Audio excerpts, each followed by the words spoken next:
Welcome to My Writer's Room. I'm BT Higgins.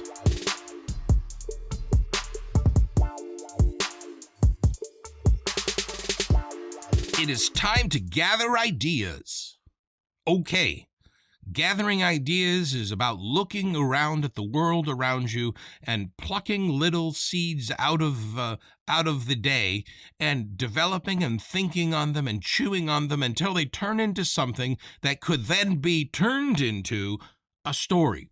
Well, I was having a conversation with my kindergartner. We were talking about eyeballs.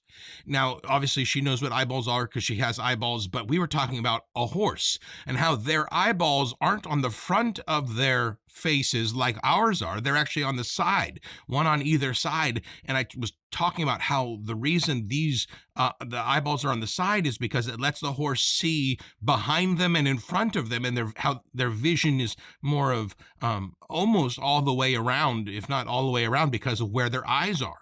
And I said, okay, the reason for this is there are animals, I assume wolves or bears, but I haven't looked into that will hunt a wild horse. And so that horse has to be able to see the danger behind them.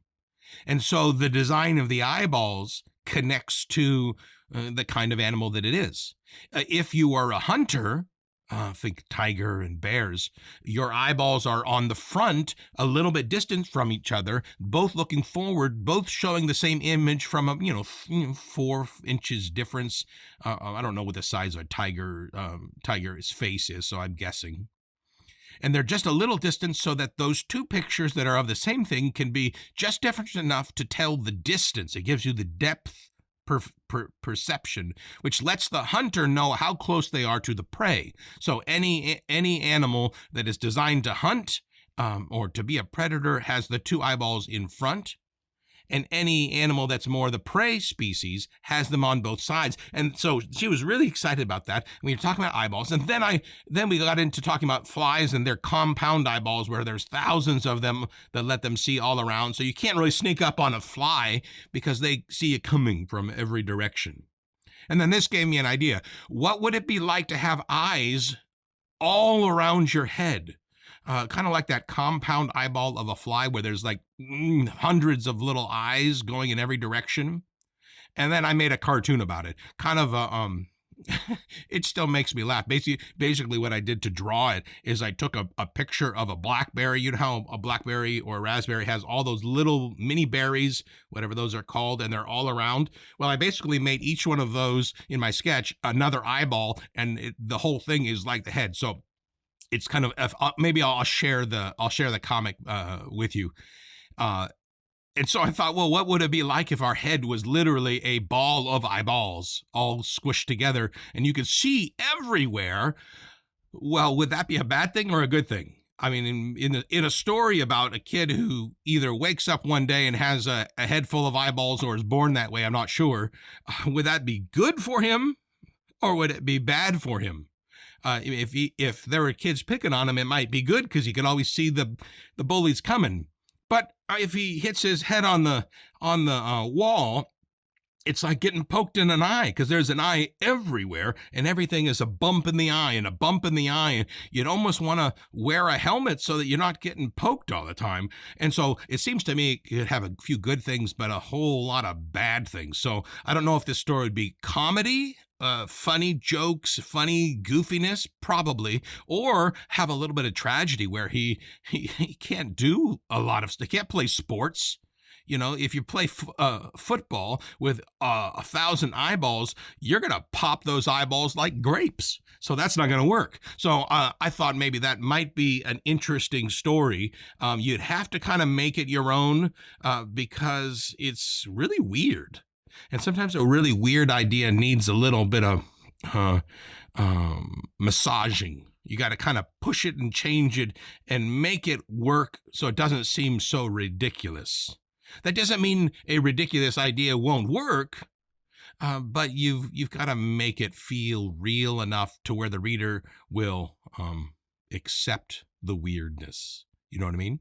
Okay, so that's idea number one for you to try if you want to, is a story about the boy with many eyeballs, or the girl with many eyeballs. All right, so that's idea number one. My next one, I'm pretty sure I want to write this as a future book. I love this idea. I'll even give you my title. Now, you can write stories from this, and then maybe in the future I'll write a story from this, and we might be talking about the same thing, but that's okay because we're different people. We're going to write different stuff, and it's going to come out differently. But here's the idea. Jeff Rhee and his little universe. I got an idea. I think it has potential because it just keeps coming back into my mind. I wrote it down on my notes notebook. It's a digital notebook. You know, I always do that when there's an interesting idea to get rid of it, put it there. But this one just keeps bumping back to the surface. And I think about it and I set it down. And I think about it and I set it down. And I think about it and I say, oh no, I'm busy with my other books. And it keeps coming back. So maybe I'll have to write it. I thought about saving it for myself, but I think I want you to play with it too. Maybe this is something that we can both enjoy. Okay? So my title is Jeff Rhee and his little universe. Jeff Rhee is like his first and last name. So the first name is Jeff and his second name is R-E-E, Rhee, more of kind of a joke name. So this is a little bit of a joke story too. He's a nervous little boy, and for good reason. He is unlucky and prone to fall victim to strange accidents. When he enters class on the first day, he expects the roof to collapse on his head or poison darts to shoot from the walls or the floor to open up and swallow him. He thinks this because that's the kind of stuff that normally happens to Jeff Rhee. Welcome to World Building 101, the teacher says. Jeff Rhee's chair breaks when he sits down.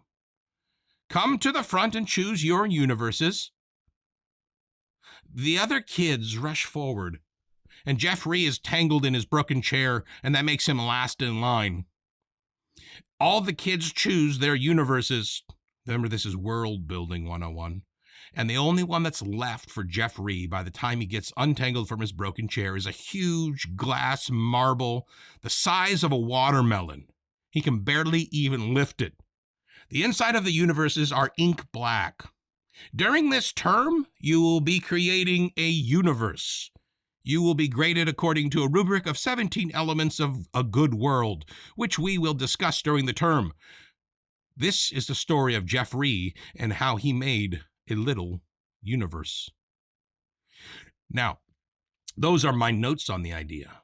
I didn't arrange them to sound perfect. It was more to get the idea down. What if going to class was actually kind of a student activity, and you had I'm sorry, that's a weird way of saying it. What if you were going to a class called World Building, and it wasn't just about learning how to make a cool world for a movie or for a novel? What if you were actually creating a universe? And that little universe lived inside this glass marble, watermelon-sized world, and you could adjust and change and create everything. You could put up stars and suns and planets, and you could make plants and animals and people, and you could alter any aspect of the world. You could change all the rules, like gravity. You don't have to have gravity, or you could have gravity. Heat and entropy and every scientific law that we know. Well, what if you could change it? Well, this story would definitely be learning about the coolness of that goofy idea, and then also it would be showing how important it is that all of those scientific laws are in place. Otherwise, the universe basically doesn't work. It blows up. The life dies because it's too close to the sun. That kind of thing. And so I think there's a lot of size inside that little story. And so why don't you write about it if you want to? Later on, I probably will.